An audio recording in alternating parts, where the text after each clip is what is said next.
Okay, so we'll make a start. We'll begin with the opening prayers, the teaching occasion, and then press on to the topic of today's talk, this question rebirth, and then if there's time, do meditation. So start off and set motivation.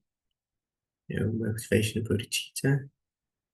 Thinking we're going to study and practice the Lam to develop renunciation, bodhicitta, and a view of emptiness, in order to free all these mother sentient beings from samsara.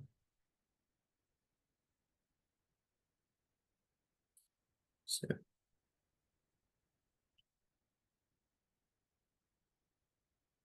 in the space in front, you want to visualize the Shakyamuni Buddha surrounded by Pandits and Nalanda and so forth.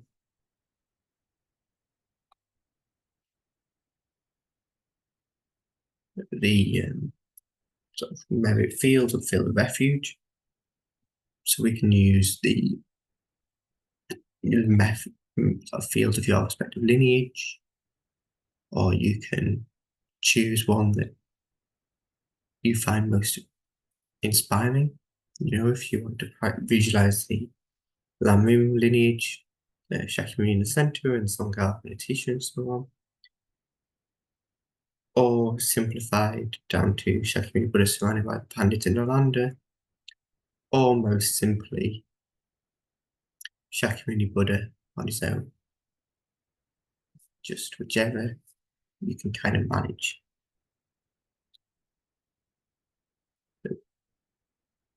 Guru, teacher, Bhagavan, Tathagata, art, perfectly complete Buddha, perfect in knowledge and good conduct, Siddhartha and over the world, supreme guide of beings to be subdued, teacher of gods and humans, to you, Buddha Bhagavan, glorious conqueror Shakyamuni, I prostrate, make offerings, and go for refuge.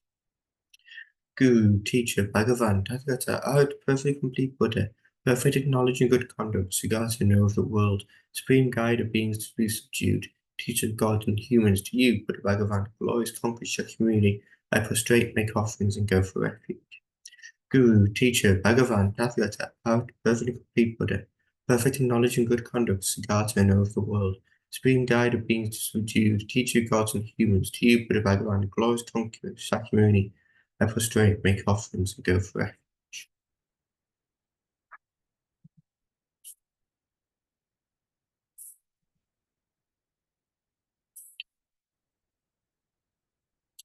Masam jo mi sha pavoji, ma kemiga nam kinyo ni, so rang mi shi choyo wa, tu song ya wa yom la ja se lo. Taya tha on gati pa song gati bodhi so pa. Taya tha on gati pa song gati bodhi so pa. Taya tha on gati pa song gati bodhi so pa.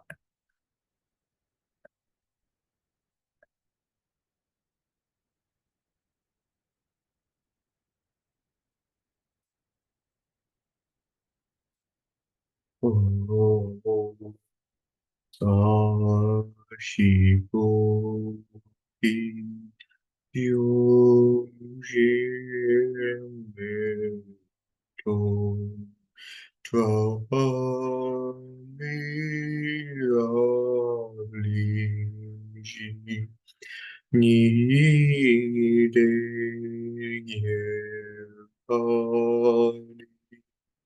Sangye Shiru Mize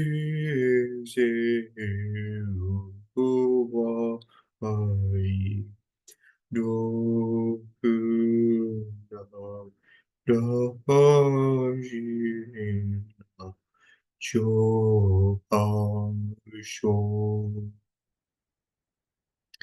Jetsun Lama Dampa Kena Ki Shoku Kala Kien Se Shu Zindri Jita sambe tuji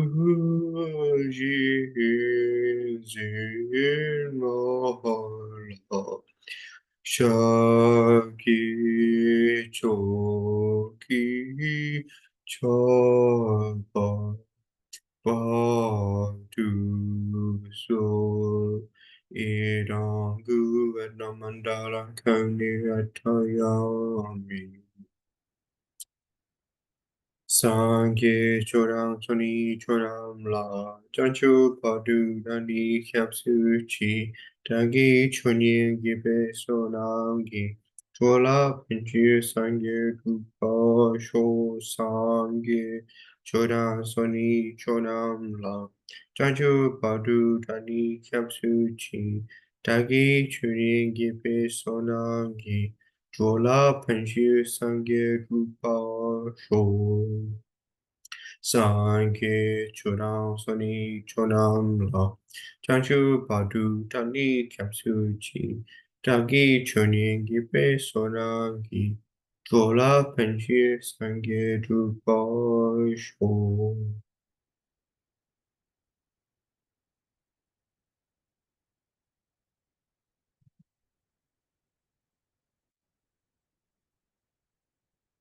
Okay, so to begin the teaching today, we'll start with a quote from Lama Tsongkhapa in the Foundation of All Good Qualities. So understanding that the precious freedom of rebirth is found only once is greatly meaningful and is difficult to find again. Please bless to generate the mind which unceasingly day and night takes its essence. So this introduces the topic we're going to discuss today, and that's this precious human rebirth that's described as so rare to find and difficult to find again. So what precious human rebirth are we talking about? Well, if we take the Saturn conundrum from Dujam Tersar, the one by Dujam Rinpoche. So again, in the beginning section, we start with the four thoughts that turn the mind. And it says, Dajon, Dini Shinto Nipaka. So this freedom endowed human birth is very difficult to obtain. So this line is a lot more brief, which I suppose is a lot more profound. Or not more profound, but is as profound as Tsongkhapa. And it really cuts to the essence in this very brief non-preliminary practices. Saying what human rebirth are we talking about? We're talking about one with the freedoms and endowments. So free. So this free refers to a human rebirth possessing the freedoms, and endowed refers to a human rebirth possessing the endowments. So again, we need to think about what these freedom and endowments are. So the 8 freedoms are freedom from being born in the hell realm, freedom from reborn as a hungry ghost, freedom from being reborn in the animal realm, freedom from being born as a long life god, freedom from being born at a time when the founder Buddha has not appeared, freedom from being born in a place with no dharma, freedom from being born with defective senses, and freedom from holding wrong views. So if we examine these kind of freedoms, the first 3 are very clear. The hell realms, hungry ghosts, the animal realms, so these lower realms filled with suffering, that as human would free from these kind of sufferings.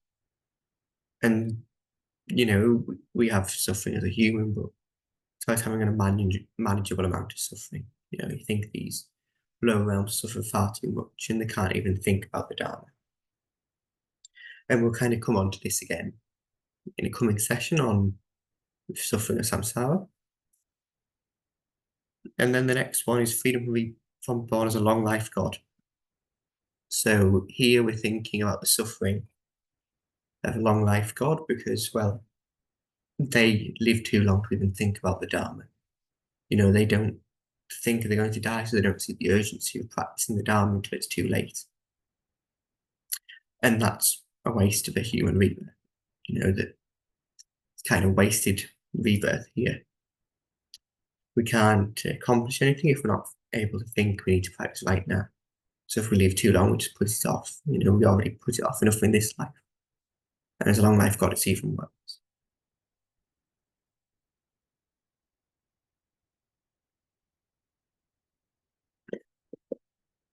And then freedom being born at a time when a founder Buddha has not appeared. So you can clearly see if there's no Buddha to teach the Dharma, there's no Dharma to practice, there's no method of liberation to practice. And then we're free. We have to endure this suffering, there's no freedom from samsara. From a place with no Dharma, so again, logic, maybe less applicable nowadays with like Zoom and so on, but you think at one point, if people didn't live somewhere where there was teachers, we just couldn't attend teachings, that was it. There was no way of attending classes or receiving the Holy Dharma and making these understandings grow. So in this way, we're very fortunate in this modern age that we necessarily don't need to travel far to receive teachings. And then freedom from being born with defective senses. So, it's not that just being blind or just being deaf that's it. Your human life's useless. You can't do anything. But we're talking about a perfect, precious human rebirth here. So ideally you'd have sight and full hearing and so on. But if you lose one, it's not the end of the world. You can still study, you can still practice the Dharma and receive these precious teachings. So it's not all is lost if you kind of are in this position. So, if we lose our sight, we can still receive teachings in person, and we can have audio books nowadays. Or if you are deaf, you can use sign language and so on. So there's ways around it. It's not like fixed. And then freedom from holding wrong views. So not that you need to be a fully realized being and have this direct realization of emptiness for it to be a precious human rebirth. Because obviously then you're no longer a human. If you're a Buddha, you're not a human. So then it won't be a precious human rebirth. You just be a Buddha. We're kind of talking the wrong views, that this is the only life. Karma doesn't exist. That Buddha Dharma is incorrect. Because if you've got these opinions, you can't even begin to practice. So you'll never be free. So it's really important we are free from these. And then the 10 endowments. So these are divided into two. There's the 5 personal endowments and the 5 circumstantial endowments. So the 5 personal endowments are being born as a human, being born in the centre of a religious country, being born with a well-functioning body and mind, not having committed any of the 5 heinous crimes, but having faith in the Dharma. So you can see if you're a human, it's kind of ideal body to practice the Dharma. There's not too much suffering, but there's enough suffering to turn the mind. You're kind of in an ideal position.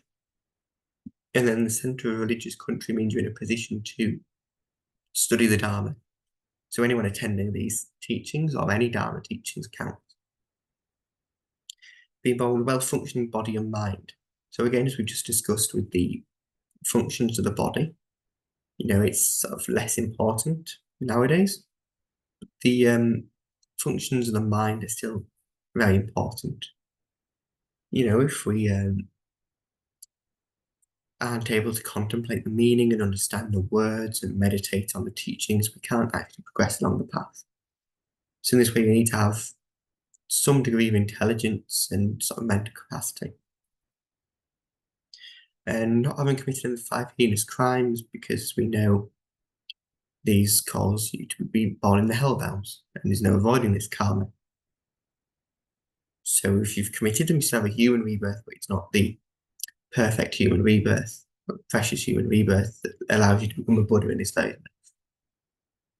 Well, with the exception of Tantra, but we're not going to talk about those aspects right now. And finally, having faith in the Dharma. So again, similar to not holding these wrong views.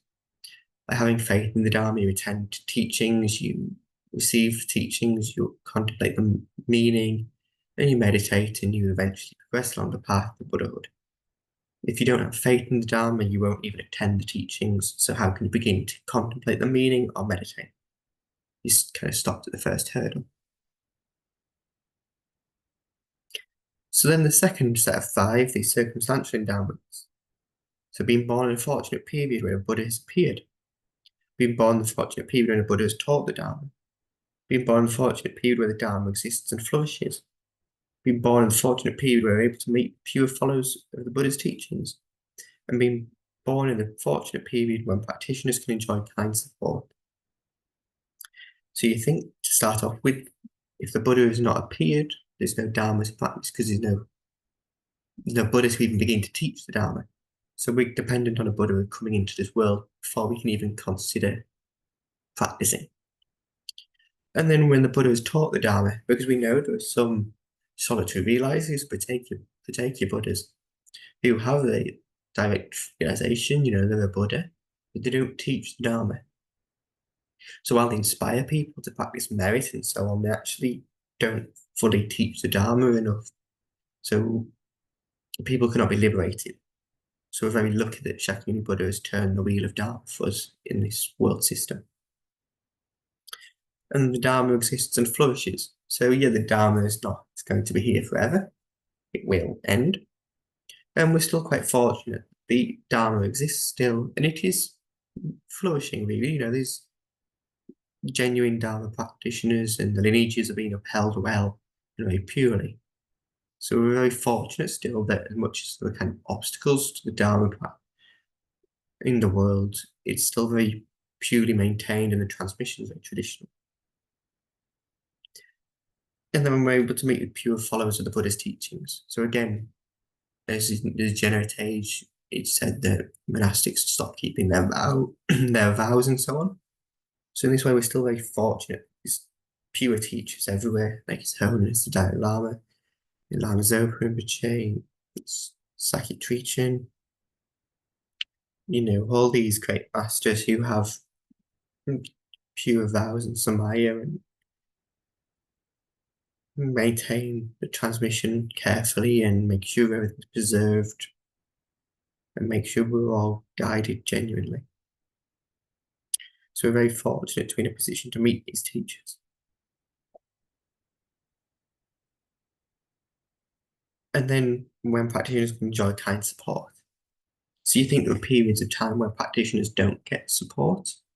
And it's not just, things are difficult and people don't support you going in retreat 24/7 and so on. But we have the freedom to practice whatever religion we choose. There's no persecution for practicing the religion you choose.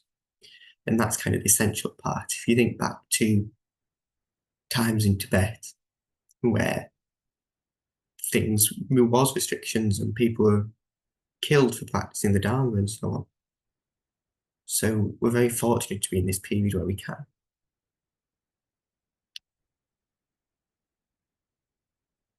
So that covers the first two parts, this feeling down to human birth, or as Lama Tsongkhapa puts it,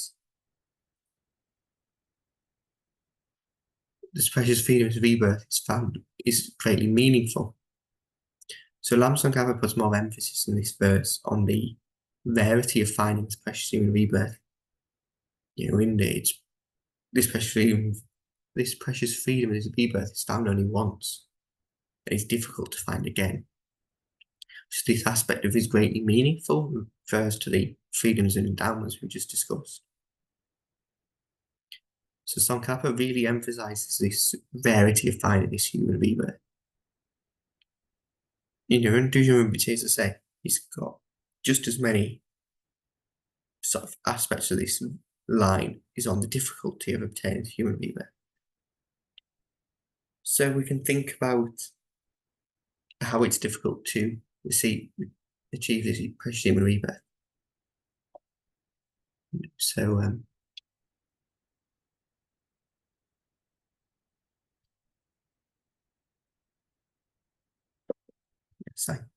so the difficulty of obtaining it can be viewed from three aspects. So from the point of view of the causes, from the point of view of example, and from the point of view of numbers. So we'll start off with from the point of view of causes. So again, this can be divided into three. So as you'll notice, we go through these Lama teachings. Tibetans love divisions. If they can divide it further into a subdivision, they'll do it.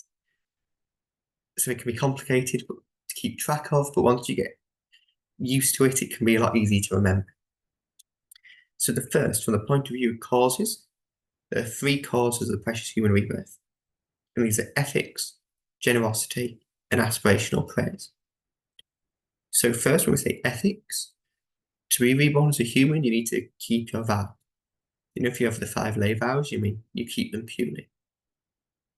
And you have the bodhisattva vows, you keep them purely and you purify any transgressions. And the same with the tantric vows. Because if you kind of examine the teachings on karma, which again we'll come to, it said that sexual misconduct is a cause of rebirth as an animal.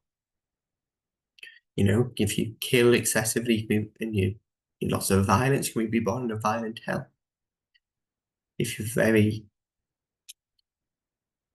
you lie, you can be reborn in these animal realms as well.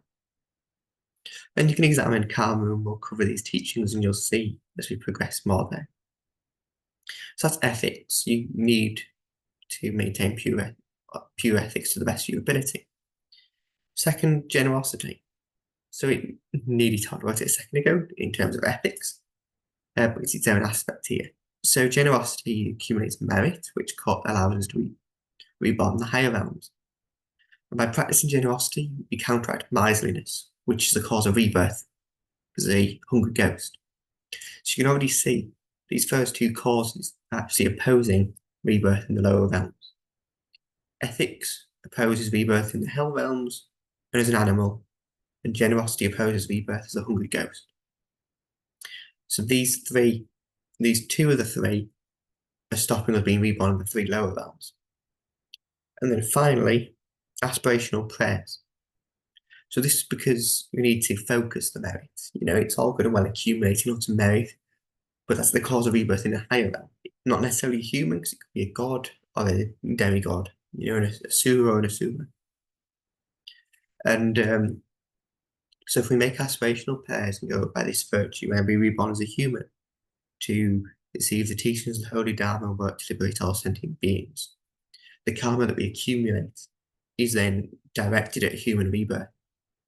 Because if you practice karma abiding a lot, you accumulate a lot of merit, but then you get attached to this bliss of karma abiding, then that's the cause of rebirth as a god. Especially a god of the form and formless realms. You are in the, depending on the sort of samadhi you achieve, depends whether it's the form or the formless realms, but you have a mind beyond the desire. So you aspire to be reborn there, so you don't have a human rebirth again. So we can see actually to generate the causes necessary to be reborn as a human is very difficult. Got to have the right amount of merit, enough merit and enough directed merit, as well as keeping our vows and so on. So then the second of the three, from the point of view of examples. So if we think by examples, we're talking about how many beings we see during our day that are animals, that are humans, and so on. So this is maybe more challenging when we live in cities and we don't see as much wildlife.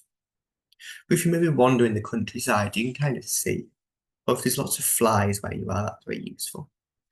Mosquitoes, you can maybe have a big cloud of mosquitoes or any kind of biting insect in the sky in front of you, and there can be easily a few hundred in just a couple of meters. But you think how many humans fit in that space? You may have 1 or 2. So as you kind of think about how many humans we meet in the world compared to all the animals we see, and that's just the realms we can perceive, let alone the realms we cannot perceive. So for the point of view of examples and numbers kind of can be easy to mix. And similarly, examples and causes can be easy to mix because you can think this person has committed lots of sexual misconduct, so they'll be reborn as an animal. or this person's practiced lots of generosity and made aspirational prayers to move on as a human, or this yogi has meditated on calm abiding for 20 years, and they've achieved, the ninth level of samadhi, but they haven't contemplated the suffering of samsara, and they are going to be reborn as a god of the formless realm because they have so much attachment to this bliss. So we can think that way. And then the third, the sort of point of view by numbers. So this is especially important as we think about the two stages here. So first, the human rebirth. You think there are 7, nearly 8 billion humans in this world, and then think how many animals there are. You often see in certain countries that sheep, for example, outnumber people, or other animals outnumber people. I think in Iceland, it's sheep outnumber people. And the same in New Zealand, they have a similar thing. So we can just see on realms we can perceive animals greatly outnumber humans. Then if we consider the hell realms, the hungry ghosts, the demigods and the gods, that we cannot perceive that humans are a real minority in the kind of samsara. And then beyond that, in terms of who's met the Dharma, of the 8 billion people, think how many people practice the Dharma. Maybe 1 billion people. And then if you get a bit more specific, you think, okay, so how many people practice the Lama? How many people are Tibetan Buddhists? Then we're in a much smaller number. You kind of suddenly get into the millions. And then if you're maybe a tantric practitioner, you can think, well, of all those Tibetan Buddhists, how many practice highest yoga tantra? And not just receive the initiation, but actually practice. We're getting even fewer. Maybe you practice Dujam Tersa, and then you think how many people practice that lineage. It's into the thousands. Maybe tens of thousands. And I don't think maybe it's getting into hundreds of thousands, but I doubt it. So you can kind of see there, of 8 billion people, you're into the tens, maybe hundreds of thousands practicing the Dujam Tersa Ajahn practice. Or if you're maybe a general Mahayana practitioner, you're kind of in the millions, maybe, let's say 500 million people roughly practice the Mahayana. So you can kind of see, we're talking a tiny proportion of all these humans. And again, this kind of links to the example because you think how many people practice the Dharma where you are. Are you a solitary practitioner? There may be a couple of other Buddhists where you live. Or is the Buddhists are in the West a minority? So you can think of that there. It's just very rare to be reborn as a human, and even rarer to be a human with this Dharma practice. So we can see this has kind of covered the line from Dujam Rinpoche. We've covered the aspect of free, the aspect of endowed, and the aspect of being difficult to obtain. But then if we remember back to the verse by Lama Tsongkhapa, it ends with, please bless with generate mind that unceasingly day and night takes its essence. So this is the wish to make this life meaningful. Because this precious human rebirth allows us to have, accomplish our temporary goals and knowledges. You can work and you can go to school and you can study and do what you wish in this life. And it has the usefulness for ultimate realizations. Because ultimately you can practice the Dharma. We have these great abilities to practice that maybe wouldn't be available to us otherwise. And we can progress using this human rebirth and become a Buddha. And then the third is a moment by moment usefulness. So, right now you can use it to listen to the teachings, meditate, and so on. So this human rebirth is very rare and very useful for us.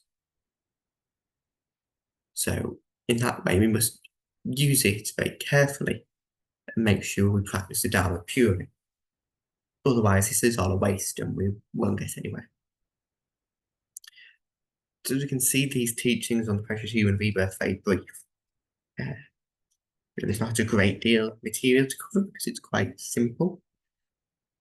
So what we'll do is we'll dedicate the merit of the teachings, and then we'll do a very brief practice session, and I'll explain how to do the daily practice. Right, whereas last time we covered the more retreat-based practice, and this is a more manageable daily practice.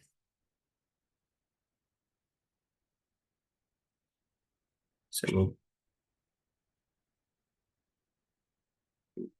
we'll dedicate very briefly.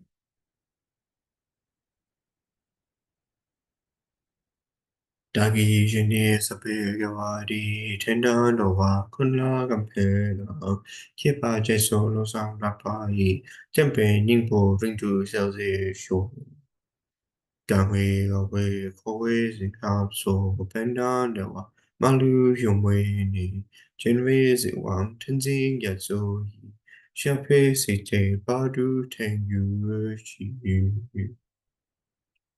Nation Samba Rimpo Chi Make Pana Kekuchi Kipa Yampa Mepa Yang Gong Ye Gong Du Belwa Sho Jiangchu Sencho Rimpo Chi Make Pana Kekuchi Kipa Yampa Mepa Yang Gong Ye Gong Du Belwa Sho Tongni Tawa Rimpo Chi Make Pana Kekuchi Kipa Yampa Mepa Yang Gong Ye Gong Du Belwa Sho. As long as space remains, as long as my greatest remain, till may too remain to dispel the suffering of my greatest. In all my lives, never separated from perfect good, may enjoy the magnificent Dharma, but completing the quality of the stages and paths, may quickly attain the state of Vajradharma.